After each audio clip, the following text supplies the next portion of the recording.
సుపరిపాలనలో తొలి అడుగు, ఆకాంక్షల నుండి అభివృద్ధి దిశగా చాలా ప్రజల్లో ఆలోచనలున్నాయి. యాస్పిరేషన్స్ అయితే చాలా ఎక్కువ ఉన్నాయి.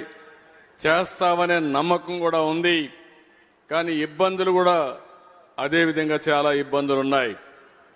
కానీ ఎన్ని ఇబ్బందులున్నా చెప్పిన మాట నిలబెట్టుకోవడానికి ఈ ఎన్డీఏ కూటమి పనిచేస్తామని మరొక్కసారి మీ అందరికీ విజ్ఞప్తి చేస్తున్నా. అది చేసే బాధ్యత ఇక్కడే యంత్రాంగం పైన ఉందని చెప్పి కూడా విజ్ఞప్తి చేస్తున్నాను.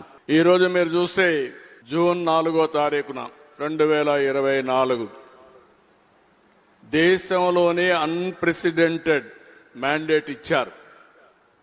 94% స్ట్రైక్ రేట్. ఇంకో పక్క మీరు చూస్తే ఎన్డీఏ ప్రభుత్వం పైన ఒక నమ్మకం, ఒక విశ్వాసంతో ఓట్లేశారు.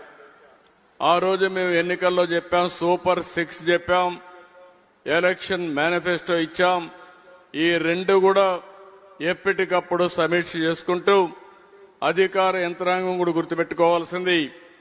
ఈ రోజు ప్రజాస్వామ్యంలో ప్రభుత్వాలు కొన్ని హామీలు ఇచ్చి వస్తాం. ఆ హామీల్ని చిత్తశుద్దితో మనందరం కలిసి అమలు చేసే బాధ్యత కూడా యంత్రాంగం పైన ఉంటుంది. అదే పొలిటికల్ గవర్నెన్స్ అని చెప్పి కూడా నేను మీకు తెలియజేస్తున్నా. ఇంకో పక్కన ఒకసారి చూస్తే అంత మునుపు ప్రభుత్వం టోటల్ గా వారు చేసిన పరిపాలన వల్ల ఇన్వెస్టర్స్ లో నమ్మకం పోయింది. ఎక్కడ చూసినా అవకతవకమైన ధ్వంసాన్ని క్రియేట్ చేసే పరిస్థితికి వచ్చారు. యువతకు ఉద్యోగాలు లేవు. లా అండ్ ఆర్డర్ మొత్తం భ్రష్టు పట్టిపోయే పరిస్థితికి వచ్చింది. చాలా సమస్యలు వచ్చాయి. ఇంకో పక్క ఇర్రేషనల్ 3 క్యాపిటల్ మోడల్, 3 రాజధానులు ప్రపంచంలో ఎక్కడా సక్సెస్ కాలేదు.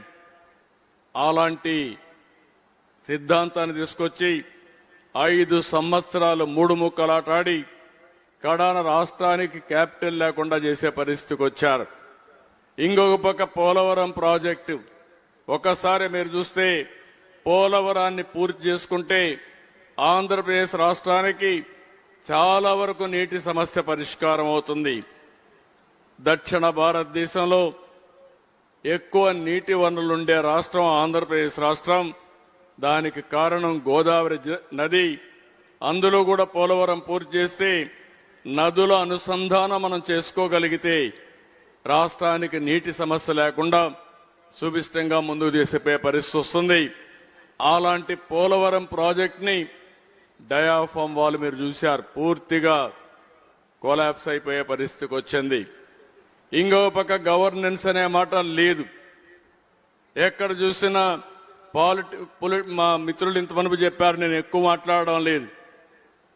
ఎంతవరకైనా సరే అణగదొక్కే ధోరణి తప్ప ఒక ప్రజాహిత పాలన ప్రజల కోసం చేయాలని ఆలోచన చేయకుండా ముందుకు పోయే పరిస్థితికి వచ్చారు. ఇంకొక పక్క ఒక విజన్ లేకుండా ఏ మాత్రం కూడా రేపు ఏం చేయాలి అనే ఆలోచన లేకుండా చేసే పరిస్థితికి వచ్చారు. మీరు చూస్తే దాని ఫలితాలు మీరు చూస్తే నీతి Aayog report, alarming fiscal deficits, offline online borrowings ఇష్టానుసారంగా చేశారు. ఎప్పుడు కూడా నేను ఒకే మాట చెప్పాను, ఏ రాజకీయ నాయకుడికైనా సంపద సృష్టించి ఆదాయాన్ని పెంచితే సంక్షేమ కార్యక్రమాలు చేసే హక్కు ఉంటుంది. సంపద సృష్టించకుండా ఆదాయాన్ని పెంచకుండా నేను సంక్షేమ కార్యక్రమాలు చేస్తానంటే ఎక్కడి నుంచి సంపద వస్తుంది, డబ్బులు వస్తాయని అడుగుతున్నా. ఏ వ్యవస్థ కూడా సస్టైనబుల్ గా ఉండాలంటే తప్పకుండా మనందరం ఆలోచించుకోవాల్సిన అవసరం ఉంది. అభివృద్ధి జరగాలి, సంక్షేమం జరగాలి, సాధికారత కంటిన్యూగా జరిగినప్పుడే అది సాధ్యమవుతుంది.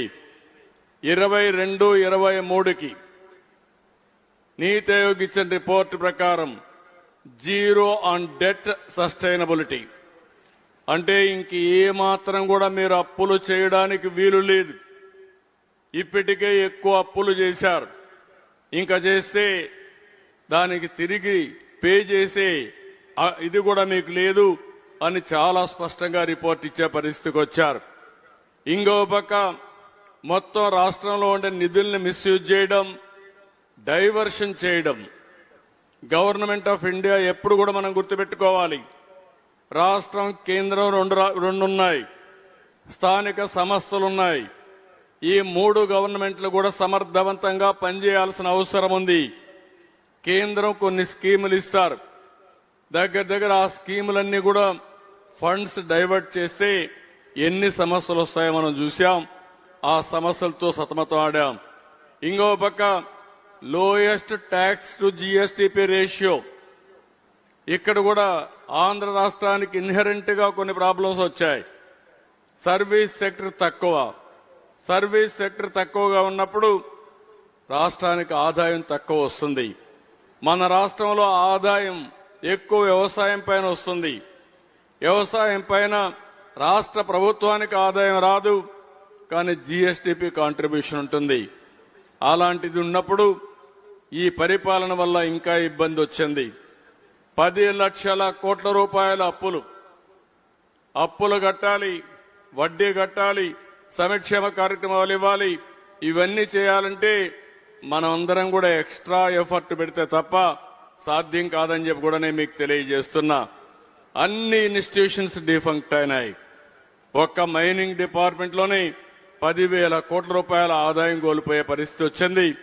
ఒక డిపార్ట్మెంట్ కాదు, ఒకసారి మీరు చూస్తే సోలార్ విండ్ లో 9,000 కోట్ల రూపాయలు కరెంటు వాడకుండా డబ్బులు పే చేసే పరిస్థితి వచ్చింది.